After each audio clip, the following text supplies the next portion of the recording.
Добар ден. Добро дојдовте на денешната пресконференција со која што ќе го најавиме почетокот на главната програма на 14-тото издание на Филозофски филмски фестивал. Благодарам на сите за присуството. Ќе бидеме, се надевам, кратки и инструктивни, односно нема да земеме премногу време за работи што може да се најде нели во каталогот или на други места каде што ја превозираме програмата во денешното издание. Вака, денес, ќе рече вечерна, денес овде сме, јас, Липчо Митковски, председател на Филозофското друштво и координатор на едукативната програма на фестивалот. До мене е Виктор Јовановски, кој што е координатор на придружната програма, стручен соработник во делот од СВЛ од едукативната програма и одговорен за делот од издаваштво, директорката Ана Дишлиевска-Митова, како и годинашниот главен координатор на фестивалот Андреј Јовановски. Лазаревски. Ми тргна со Јованчевски.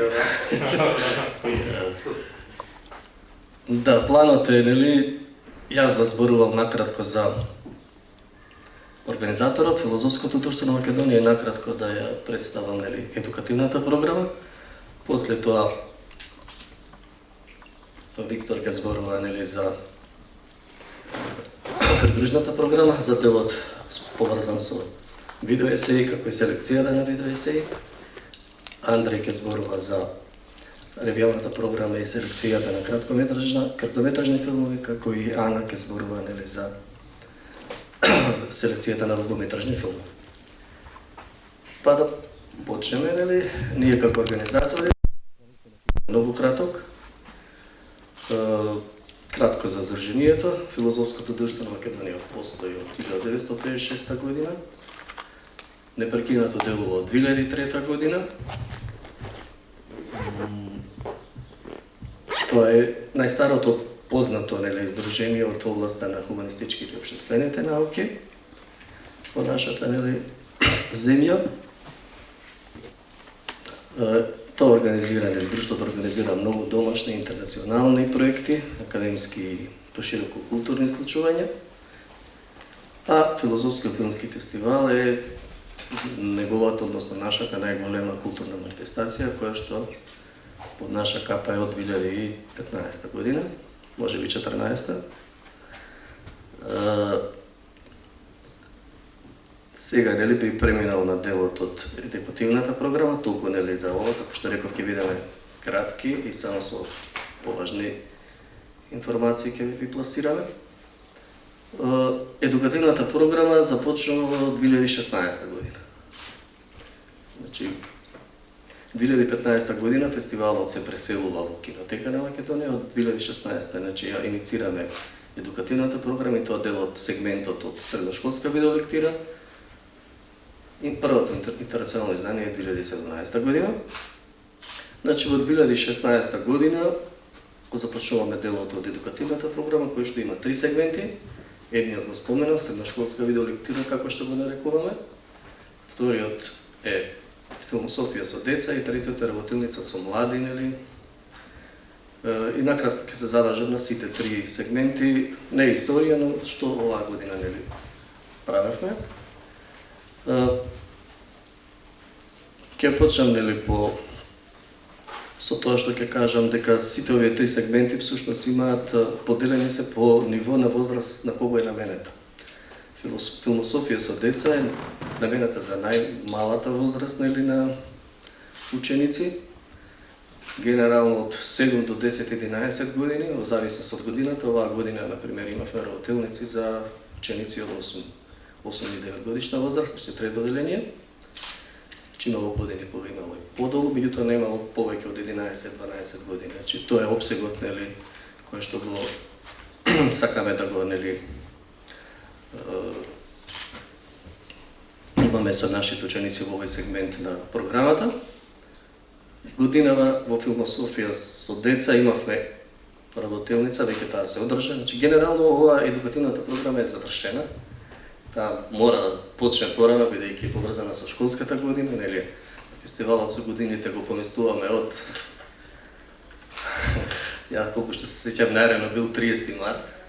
Една година 30 март до 6-7 април, значи сега веќе сме во јуни. Лани веќе 2-9 јуни, нели, оваа година 7-13 главна програма. Денес завршува всушност со свеченото доделување на наградите, кој што ќе се случи по овој настан во исто ово место во 13:30 часот од сите нешто што ги организира друштвото во едукативниот дел, не само поврзано со фестивалот, еден сегмент е средношколската видеолектира, другите два се надпреварите во филозофија и филозофската олимпијада. Но тоа е друга тема. Философија со деца, значи оваа година имавме овде на 22 мај работилница со 2 класа од трето одделение од Основното училиште Јан Анос Хоменски со нашиот стручнак од оваа област, доктор Мартин Поповски.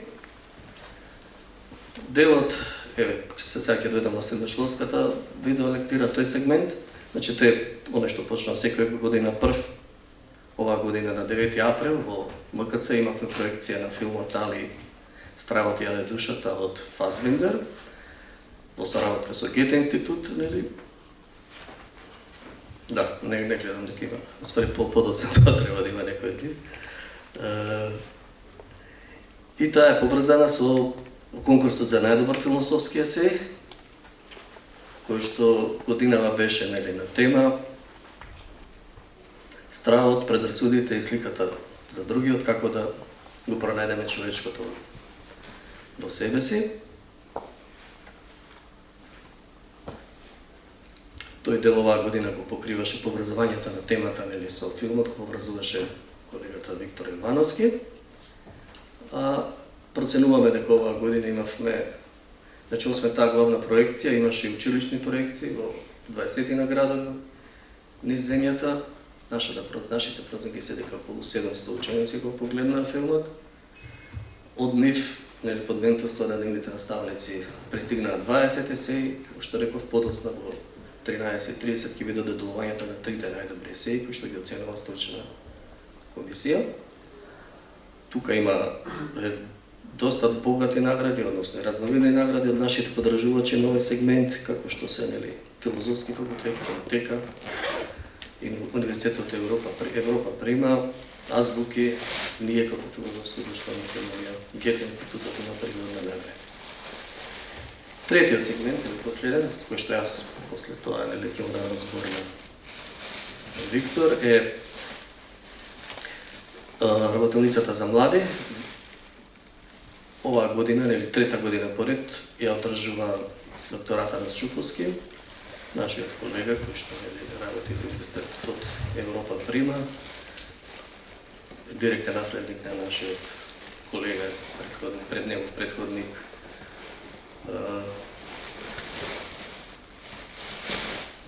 Сидовски, Стефан Сидовски, Сидо. Таа работилница се одржа на 18 и 19 мај, таа е троделна или троделна,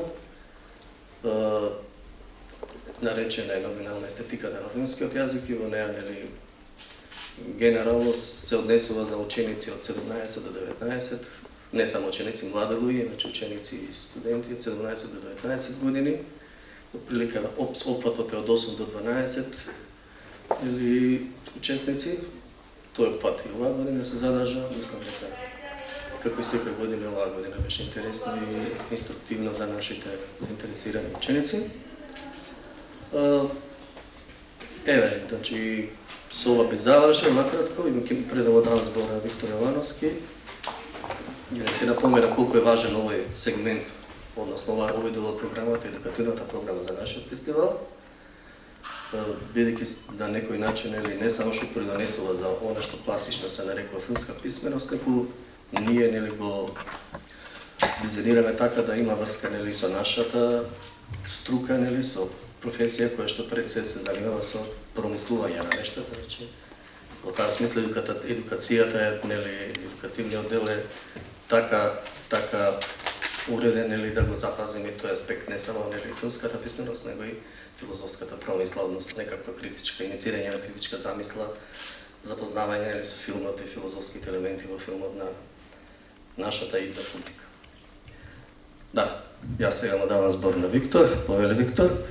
Микрофон, зашто не сакам микрофони, ама ако ме слушате вака подобро, тоа да зборувам вака, значи треба да зборувам цело време на микрофон. Добро. Значи ако тоа зашто ви зборуваше Љупче, едукативната програма е процес кој што е растегнат во текот на многу месеци, кој што вклучува неколку сегменти, она зашто јас ќе ви зборувам сега се горе-долу 2 дена кои што се дел од овогодинешното издание. Едниот веќе случен 14 мај, другиот ќе се случи на 8 јуни. Во рамки на придружната програма годинава фокус ни е Маја Дерен, која што ни е некако фокуси на целиот фестивал. Самиот слоган "Неред меѓу редови" е директна референца на незиното име. Неред е морднилап, така се вика на незиното име, бидејќи читано наназад е Дерен. Маја Дерен е експериментална режисерка, мајка на американскиот експериментален филмот Украинско-еврејско потекло, која што има снимено и завршено 6 филма, практично сите нејзини завршени филмови ќе ги гледаме годинава на 8 јуни. Меѓутоа претходно, како подготовка за тоа, уште на 14 мај во рамки на придружната програма беше емитуван во огледалото на Маја Дерен документарец на Мартина Кудлачек, во кој што низ комбинација од архивски материјали, интервјуа со личности битни во незиниот живот и за незиниот опус, беше прикажан еден увид во незиниот живот и незиното филмско творештво, како и незината естетско-филмска филозофија. И тоа беше некој вид навовед за тоа што ќе се случува на 8 јуни, кога ќе бидат прикажани, како што реков, речи се сите нејзини завршени филмови, зашто ако иземеме сега некои незавршени како Лулката на вештерката, Медуза, Божествените јавачи, кој што е некој етнолошко-антрополошки филм, и уште 2-3 куси филма Интимниот живот на една мачка, кои што никогаш не се завршени. Сите останати ќе бидат прикажани во текот на една долга проекција. Се работи значи за 6 филма, 5 од кои се околу 15 минути, еден е сосема краток.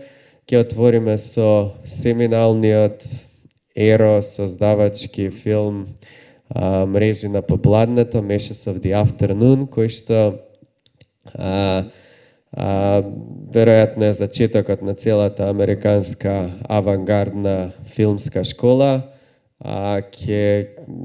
Мислам, не знам колку се запознаени, не е ова место значи да дискутираме за тоа, меѓутоа има огромно влијание и снимане во 43-та година, тоа е горе-долу дебютантскиот филм на Маја Дерен, која што претходно се занимава повеќе како секретарка на една битна фигура и етнолошка и во рамки на американскиот црнечки танц Кетрин Данам, и под нејзино влијание почнува да се интересира и за некои нешта вон нејзините првични сфери на интерес кои што се превосходно книжевни, и комбинацијата нејзиниот интерес за француските символисти, етнолошко-антрополошките студии, танцот, сето тоа се прелева во незините филмови. Мрежи на попладнето има влијание и од тоа со кое што се занимава незиниот татко, тој е психолог во рамки на руската војска, Соломон Деренковски, и има мрежи на попладнето елементи кои што би можеле да се трудиме да ги објасниме во рамки на некои од психолошките теории клучни од првата третина на 20 век, меѓутоа Маја Дерен во голема мера би се противела, бидејќи она за што се труди да го направи во рамки на низината филмско-естетска филозофија, да создаде некој вид на искуство, кое што е несветливо на на буквално толкување и Мрежа на попладната е веројатно нејзиниот најдобар пример. Мојот омилен нејзин филм пак е вториот кој што ќе се емитува, На копно, снимен 44 година, кој што исто така е 15 минутен краток експериментален филм во кој што некоја патување внатре екстернализирано. Тука меѓу другото ќе видите една сцена која што во голема мера може да и најавувачка за седмиот печат кој што е снимен 13 години подоцна, како што таму играат шах Витезот и смртта, тука играат две девојки шах на една плажа. Потоа, значи, како трет филм во рамки на проекцијата ќе биде прикажан еден филм кој што е подготовка за нејзините наредни три филма, студија на кореографија со камера, во кој што е само краток 3-минутен филм, меѓутоа во кој што се гледа нејзиниот интерес да направи некоја синхронизација меѓу монтажата и танцовите движења. Тука главна улога има еден танчар, Тали Бити, се снима на 3 различни места и потоа преку монтажата флуидноста на танцот некако е како супер импонирана на различните сцени. Тоа е нешто што денеска ни е многу познато, меѓутоа во мигот кога го прави Дерен е прилично оригинално. Исто како што и нејзиниот нареден филм Ритуал во преобразено време, каде што исто така главна улога како алтер его на Маја Дерен има една танчарка Рита Кристијани и тука има неколку средби на Рита Кристијани со различни ликови кои што како и често во нејзините филмови може да се сметаат за умножени верзии на протагонистот, умножени верзии на машки фигури, преку кој како контрапункт се дискутира нешто и за нејзините искуства со таа страна и не знам дали се носи нов микрофон. Да, добро. За да се слушам подобро. Да. Во ред. Значи, тоа е четвртиот филм. Зашто имам проблеми со времето, само да скратам, значи, добро. Значи, последните два филма кои што ќе бидат прикажувани, значи, на истиот ден, исто така како претходните, значи, се околу 15 минути и исто како претходните, како што реков, студија на кореографија со камера е подготовка за наредниве 3 филма, заради тоа што сите се занимаваат со танцот во различна форма и вид. Овој нареден размисли за насилство да прави некоја комбинација помеѓу боречките вештини од далечниот исток и танцовите движења и некако се обидува да ја запраша таа тенка разлика меѓу тоа што е насилство, што е елеганција, бидејќи голем дел од движењата од Шаолинот или Вутангот кој што самиот практикувач и танчар Чао Чили, значи ги изведува во филмот се позајмени од мислам тоа се практично подготвувачки тренинг вежби од боречки вештини и е некој вид на коментар од страна на Маја Дерен на отвореноста на уметничкото дело, бидејќи некаде на средината на филмот почнува да се враќа наназад, но тоа е тешко препознатливо поради видот на движењата кои што се одбрани и е замислен како еден вид на парабола, на параболична оска. И овој филм е снимен 48 година и некако после тоа Маја Дерен поради нејзините зависности, нејзината депресија и многу други проблеми од нејзиниот живот, како и неможноста да се занимава со некои теми, патувањата во Хаити кога се префрла кон етнологија и слични други интереси, и на крајот на криштата неможноста да заврши делото е една од трагедиите на нејзиниот живот, бидејќи огромен дел од нејзината поетика се формулира наспроти таа идеја за неможноста да биде завршен еден уметнички концепт. На крајот тоа ќе биде и буквализирано, литерализирано во нејзините последни години кога и нема да заврши некој филм, со исклучок на еден Продорното око на ноќта, The Very Eye of the Night, 1955 година, кој што е некоја споредба на танцови движења во негатив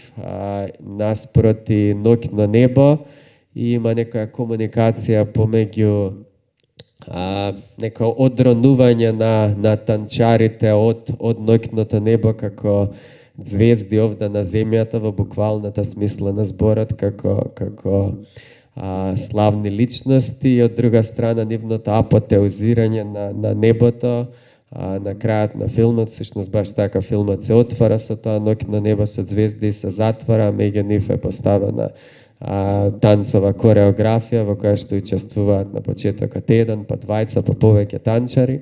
За жал, како што реков, тоа ќе биде последниот филм на Маја Дерен, потоа набрзо и ќе почине на само 44 години, оставајќи неколку незавршени филмови, вклучително и Божествените јавачи за живите богови од Хаити, нејзиниот последен филм кој што е повеќе документарен.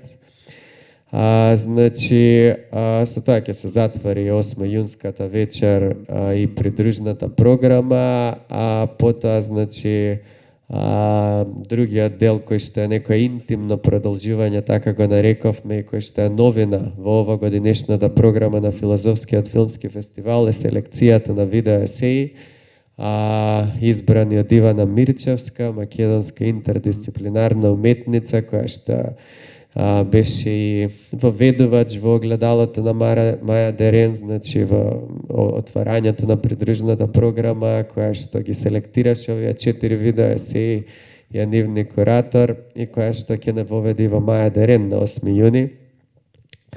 4 видео есеи се од различна природа, дискутираат теми кои што покриваат толку необични нешта како утробите на китовите, како перифериите на градот, маргините на интернетот, трансформациите на глината. Отвараме со Периферија на германски експериментален режисер Бо Мајбаум, каде што ќе се истражува таа осаменост на периферните делови на градот, додека главниот лик е во потрага по својот исчезнат сопруг.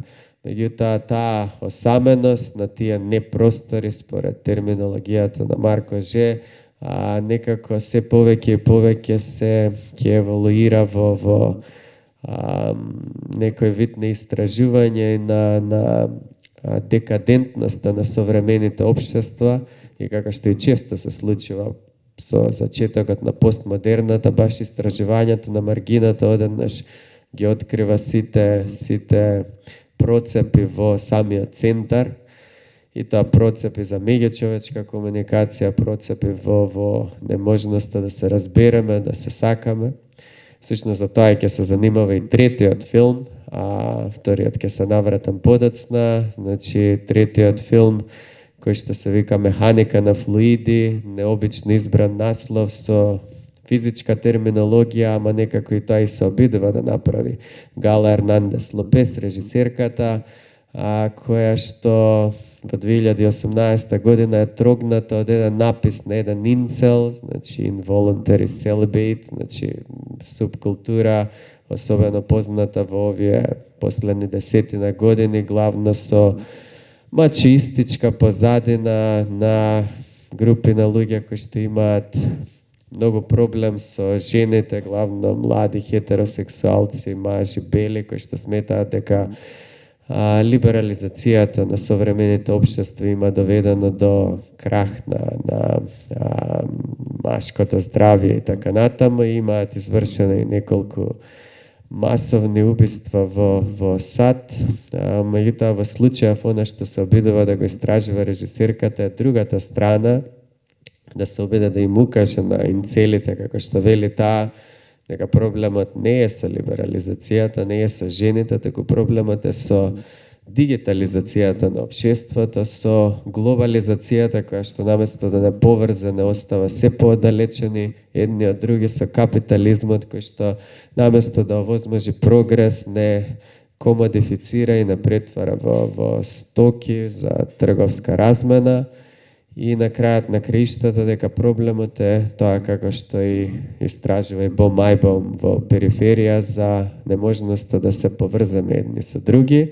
Меѓу овие два филма во кои што се истражува осаменоста ќе биде врамен еден тешко категоризирлив хрватски филм Зад црвената, бојата на вжарената земја, кој што комбинира митови за настанокот, за настанувањето на човекот од глина со приказите и приказните за трансформацијата на глина од физички материјал во физички предмет, и сите тие трансформации се следат низ најразлични термографски кадри на самите процеси, па и на самиот режисер Ника Печарина, како се зафаќа со овие акти, и на крајот, значи, ќе завршиме со четвртиот филм, кој што е дел 17 минути, значи имав 15, успеав некако да ги врамам и да не бидам толку здодевен.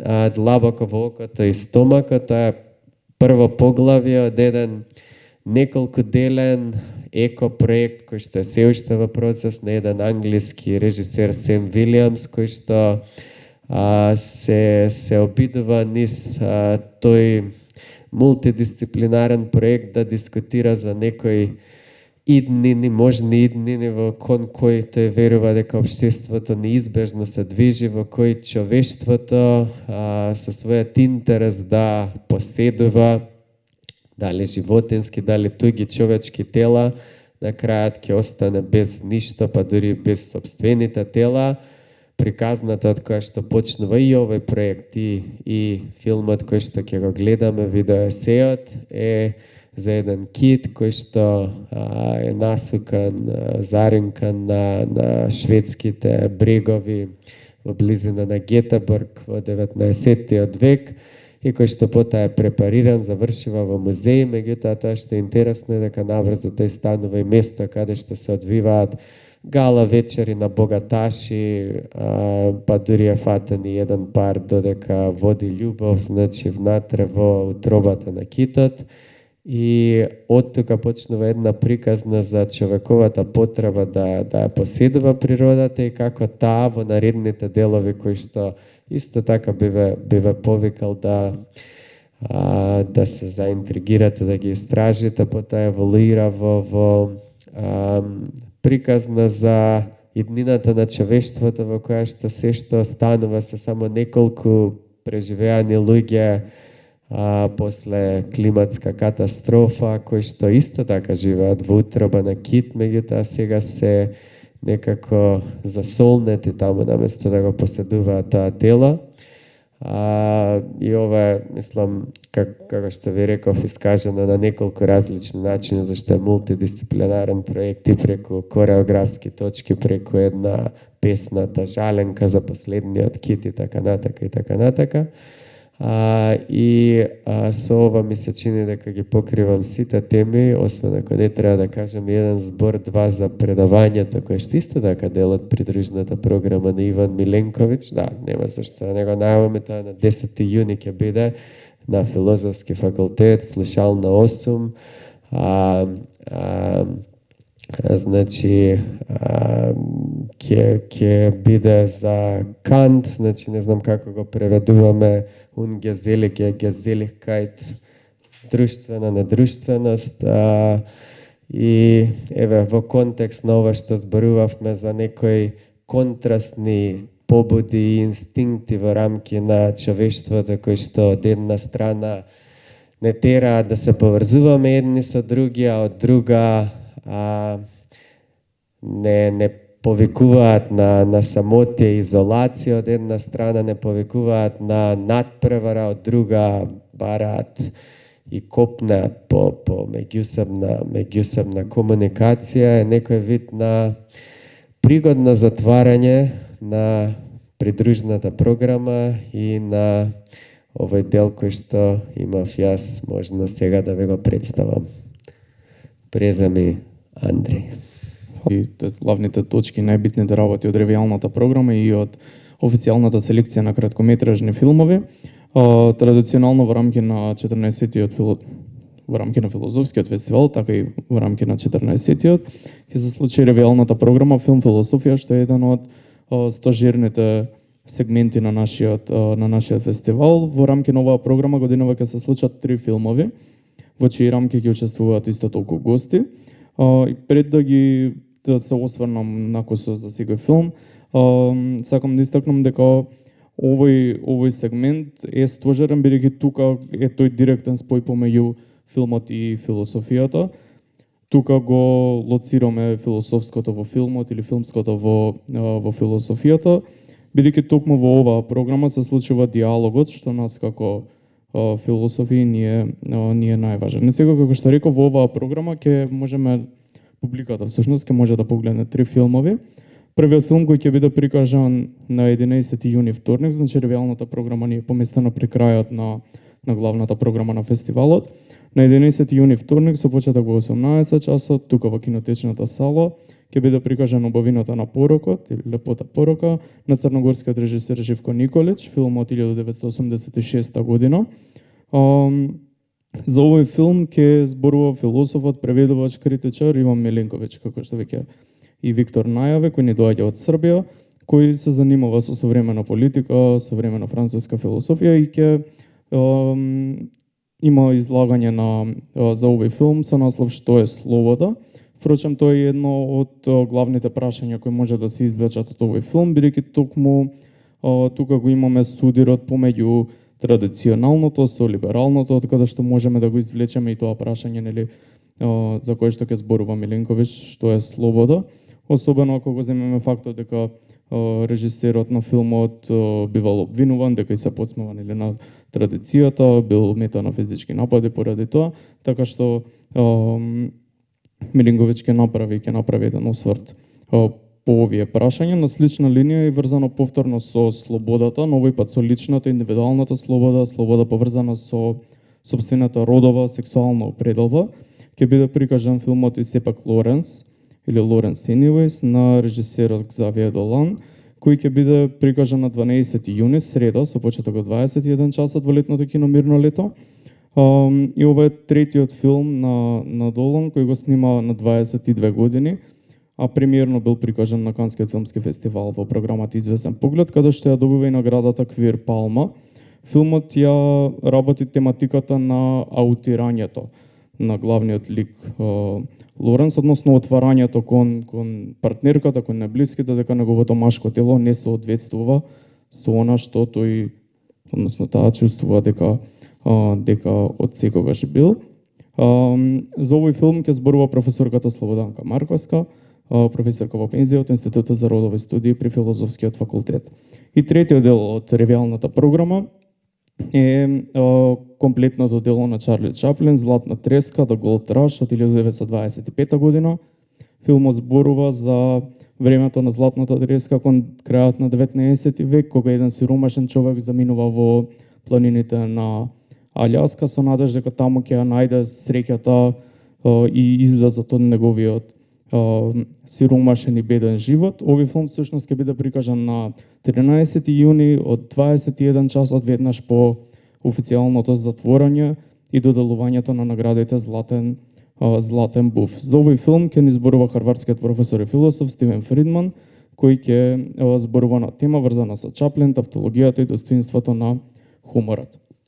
Сега ова што го споменав околу затварањето, доделувањето на наградите Златен буф, тие награди ги доделува фестивалот за официјалните селекции на краткометражни и долгометражни филмови. Јас ќе кажам нешто кусо околу краткометражните, потоа Ана ќе продолжи за долгометражните. Годинава официјалната селекција на краткометражни филмови ќе содржи 16 краткометражни филмови во селекција на нашиот долгогодишен селектор на оваа програма, Дејан Здравков. Овие 16 краткометражни филмови ќе бидат прикажани во 2 дела, програмски поместени во 2 дена, на 9 јуни недела и 10 јуни понеделник, со почеток од 18 часот и 2 дена, тука во кинотечната сала. И како секоја година, проекциите на краткометражни филмови се бесплатни. Овие 16 филмови доаѓаат од повеќе земји. Значи имаме филмови од Франција, Чиле, Данска, Бразил, Шведска, Чешка, Грција, Гана, САД, Аргентина, Шпанија, Индија, Филипини, Португалија, Египет. И сите се во конкуренција за наградата Златен буф за најдобар краткометражен филм според жири комисијата, но и за најдобар краткометражен филм според публиката. Исто така, во оваа селекција се доделува едно специјално признание Стефан Сидовски Сидо, кое го воведовме пред неколку години во чест на професорот Сидо, кој долги години беше дел од тимот на фестивалот. Покрај оваа награда, филмот кој ја добива плакетата Стефан Сидовски Сидо добива уметничка слика од македонската уметница Сонја Чингарова Фотева. Сега, филмовите од оваа програма комуницираат со философијата на различни рамнешта, сите зборуваат и опфаќаат најразлични теми, почнувајќи од есенцијалните филозофски прашања врзани со животот и смртта, со идентитетот, квир прашања врзани со промената или со себеоткривањето, прашања врзани со љубовта, низините граници и можности, потоа со феминистичките прашања, прашањата на абортусот, на безбедноста наспроти силувањето, како и интимните човечки прашања врзани со детството, семејните загуби, семејните односи, или повторно и во оваа програма го имаме прашањето традиција наспроти модерното или традиција наспроти либералното. Сите овие филмови се продуцирани минатите 2 години, 22-23, најголем дел од нив ги имале своите премиери на некои од најпрестижните филмски фестивали, како Канскиот или како фестивалот во Венеција, и секако сме срекни што се дел од Македонскиот филозофски филмски фестивал. И сега пред да премине Ана на представувањето на официјалната селекција на долгометражни филмови, јас само би сакал да го представам и жирито на годинешното издание на Филозофски филмски фестивал. Годинава во жирито имаме тројца познавачи, тројца луѓе кои се занимаваат со филмот од различни аспекти, значи и од практичен и од теориски аспект. Жирито е составено од професорката Славица Србиновска, од нашиот гостин од Србија Иван Мелинковиќ и од македонскиот режисер Јане Спасич. И нешто кусо само ќе кажам за нив и тука ќе завршам. Професорката Славица Србиновска е редовна професорка на катедрата за општа и компаративна книжевност при Филолошкиот факултет во Скопје.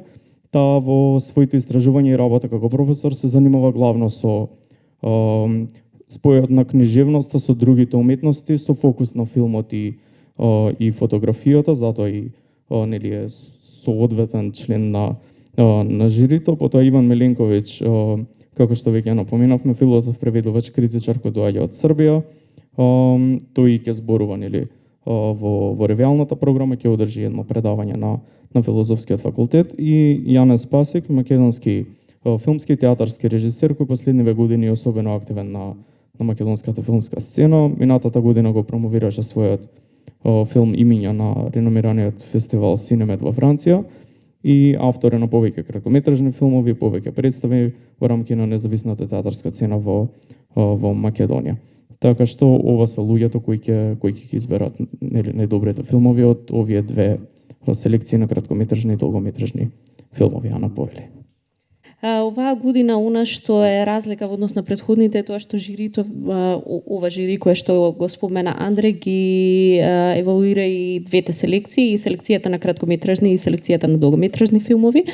Се обидуваме колку што можеме и покрај скудните финансиски средства да направиме програма која што ќе може да биде интересна за македонската публика, но и која што ќе може да ја врати на некој начин магијата на филмовите, овие филмски дела кои што за жал, како што на неколку наврати во претходните изданија заклучивме, не се дистрибуирани во киносалите, а честопати и од поголемите филмски фестивали не се прикажани. Оваа година она што ми е особена чест да констатирам дека квалитетот на селекцијата, како и секоја година впрочем е се поголем и поголем. Селекторот на официјалната селекција е професорот Кирил Трајчев, со кого соработуваме веќе со години. Станува збор за 5 филмски остварувања исто од последните 2 години, кои што ни доаѓаат од Шпанија, Романија, Виетнам, Иран и Грузија. И тоа од една страна од докажани автори, како Виктор Ерисе од Шпанија, но исто така и Раду Жуде, кој што сите го знаеме, но исто така и автори за кои што ова е второ или трето долгометражно остварување, како Али Азгари, Али Реза Катами или Тина Тинкаришвили, но и еден дебитантски филм кој што делува подеднакво зрело како и филмовите на некои од овие други автори кои што ги споменав, а тоа е филмот на виетнамскиот режисер Тien Anh Pham. темите генерално чисто како една палета на онај што нас не интересира како филозофски филмски фестивал, се од темите за сеќавањето идентитетот, социјална критика на капитализмот или на авторитарноста, моќта и контролата во општества како на пример иранското, но исто така и темите на верата и на смртта или на надежта кои што се проткојуваат во сите овие филмови. Овие филмови ќе имаме за прв пат можност да ги погледнеме и за жал само со една проекција и се надеваме дека нашата публика ќе биде заинтересирана да дојде и да ги погледне. Официјалната селекција и фестивалот ќе ги отвориме овој петок на 7 јуни со Затвори ги очите или Серар лос охос на Виктор Ерисе. Еден режисер кој што има митска кариера, како што велат некои критичари, и кој што во 50 на години филмско творештво, ова е неговото 4-то долгометражно филмско остварување.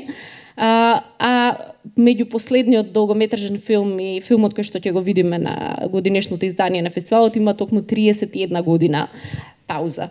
Она што е интересно е ние ланската година го имавме токму првиот филм на Виктор Ерисе, Духот на улиштето во рамките на едукативната програма и заедно со 600 ученици кои имаа шанса да го погледнат.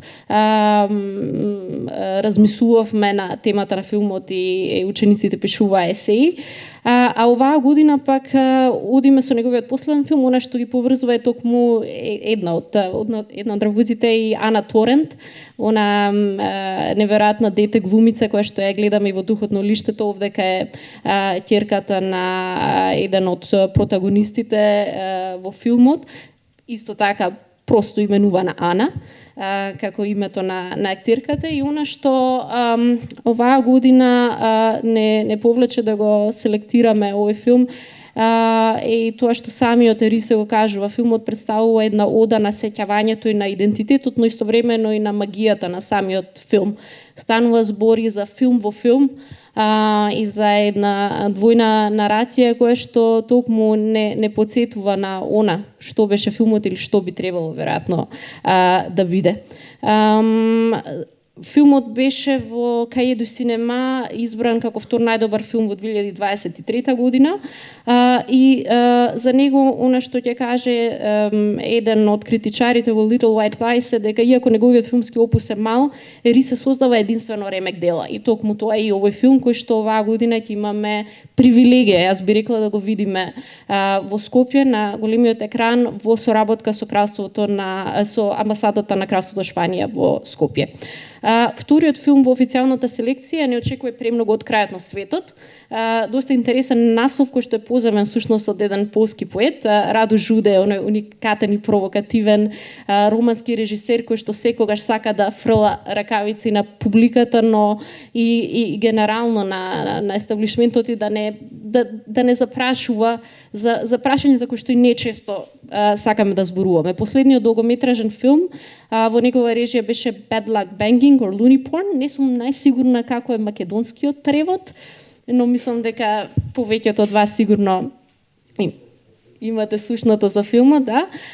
Измеѓу имаше неколку краткометражни филмски остварувања кои што беа исто така на повеќе фестивали и тука се навраќа повторно на долгиот формат. Оваа година припремете се, бидејќи ќе ви треба доста стамина, имаме 3 или 4 филма кои што се отприлика околу 3 часа, но и tekako има оправдување. Станува збор во филмот на Раду Жуде за една социјална критика на неправедноста, нехуманоста и апсурдноста на современиот капитализам. И овој филм, како што вели Раду Жуде на самиот почеток, е во разговор со еден постар романски филм на Лучијан Бату, Ангела продолжува напред. Тоа е името на другиот романски филм кој што е некаде снимен во 80-тите во Романија на Чаушеску и кој што ги споредува овие две ангели. Едната која што е такси возачка во тоа време, 80-тите, и другата која што е продукциска асистентка и која што се обидува да се снајде со 16 часа работни денови со да ги задоволи едноставно сите страни кои што се бара да се направи овој видеоклип кој што таа треба да го испорача. Двете се преработени и подплатени. И она прашање што Раду Жуде природно некако ни го поставува со филмот е, иако меѓу едната и другата ангела имаме два целосно различни општествени системи, сепак изгледа дека има нешто кое што ги поврзува. Што е тоа, ви оставам вас да откриете. Она што само сакам да го напоменам за филмот е дека беше премиерно прикажан во Локарно, каде што го доби и специјалното признание од жирито. И она што дел од критичарите ќе го кажат за овој филм е длабоко привлечно ремек дело на разигран постмодернизам или лудо радикално ремек дело во кое што Годар се сретнува со Хармони Корин. Ако ова не ве потикне да го погледнете филмот, не ви знаел што може да биде друго како дополнителна инспирација, како и претходниот филм Каје до синема го прогласи како еден од 10 најдобри филмови во 2023 година. Третиот филм од оваа селекција е Во лушпата на златниот кожурец, многу убав превод, кој што моите колеги го имаат направено за Coordination за каталогот и македонскиот превод на филмот. Станува збор за брилијантно дебитантско остварување на виетнамскиот режисер Тиенан Фам. Исто така еден филм кој што е околу the 3-hour mark, значи околу 3 часа таа, еве да кажеме, должина на филмови кои што ја гледаме се почесто последните години на филмските фестивали, но кои што поминува толку лесно и толку векани во таа своја соновидна атмосфера и во тој безгравитацијски простор во кој што едноставно заборавате на времето. Станува збор за филм искуство, за филм сон, за филм кој што е сочувствителен, интимен и духовен, и филм кој што овој режисер го прави врз база на една скица во 2019 година, еден негов краткометражен филм кој што вака некако го опишува. Несреќа со мотор се случува пред уличните тезги на аголот на улицата и е вгнездена во мистериозната приказна на тројца мажи, од кои што едниот воопшто не ни знае дека ќе биде протагонистот на филмот кој што ќе го гледаме оваа година на нашиот фестивал.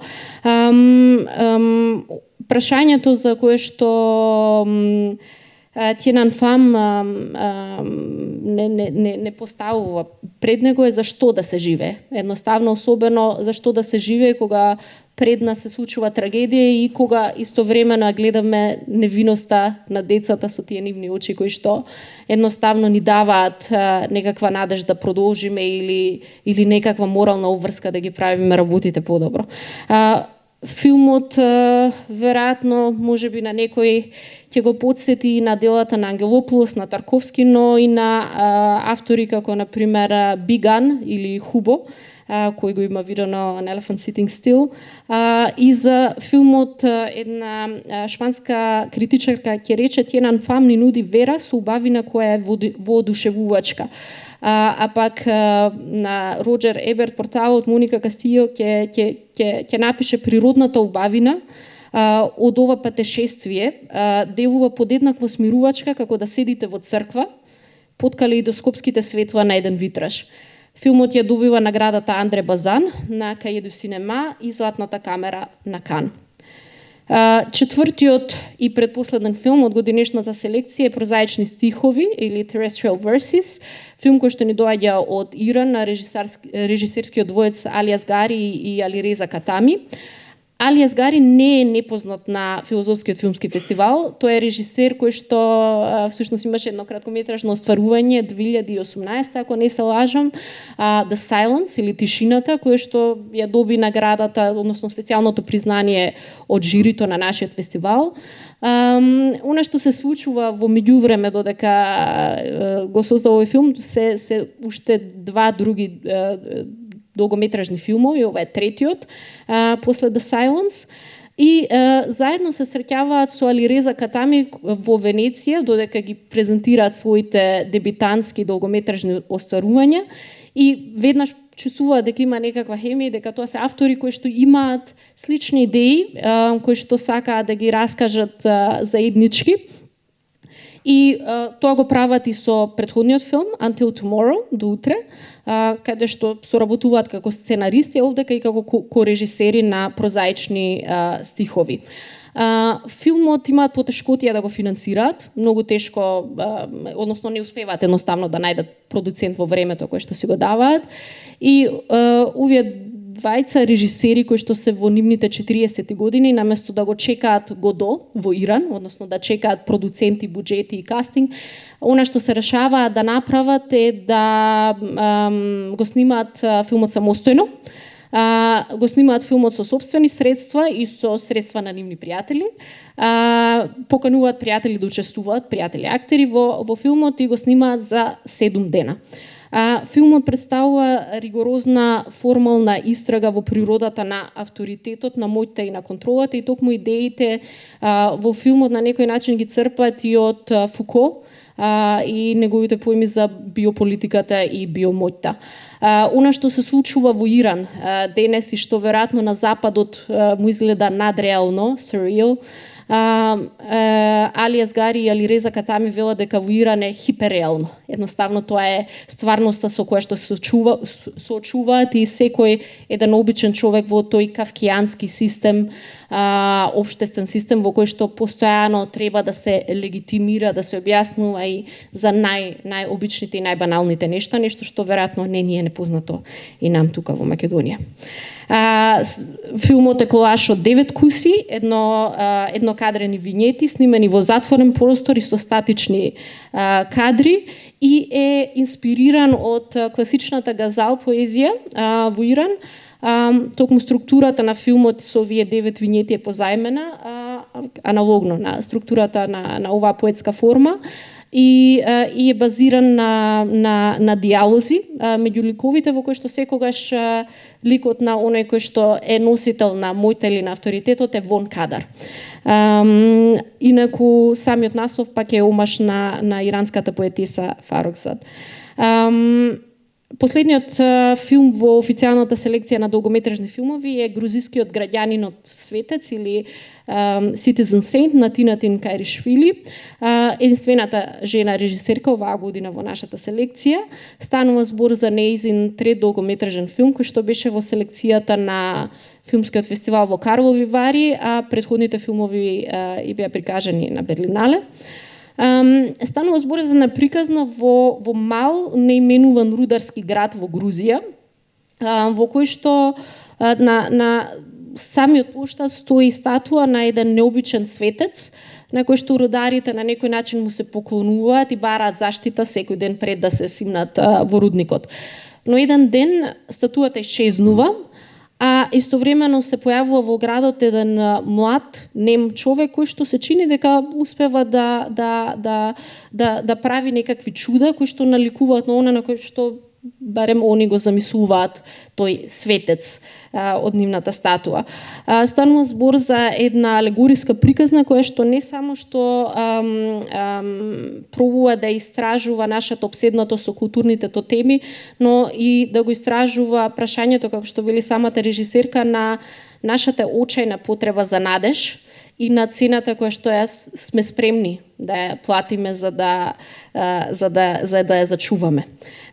Филмот, односно црно-белата кинематографија на филмот е на Крум Родригес, бугарскиот директор на фотографија, и филмот може на некој начин да се опише, како што некои критичари тоа го прават, како филм на крстопатот меѓу поетскиот мистицизам на раниот Тарковски и есхатолошкиот фатализам на доцниот Тар. Веројатно во моментот кога светецот едноставно исчезнува од ова малечко заборавено градче во Грузија, едно нешто е сигурно.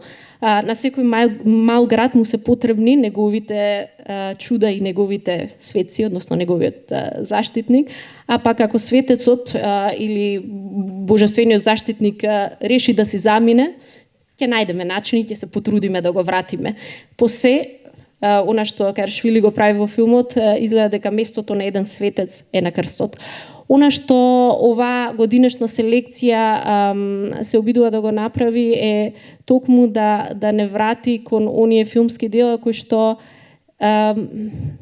не го застануваат едноставно времето и ве враќаат во магијата на филмот како што ја знаевме. Се надеваме дека ќе се допаднат на македонската публика за прв пат да ги открие на фестивалот и дека жирито исто така ќе ги препознае зошто токму тие беа селектирани за годинешнава селекција.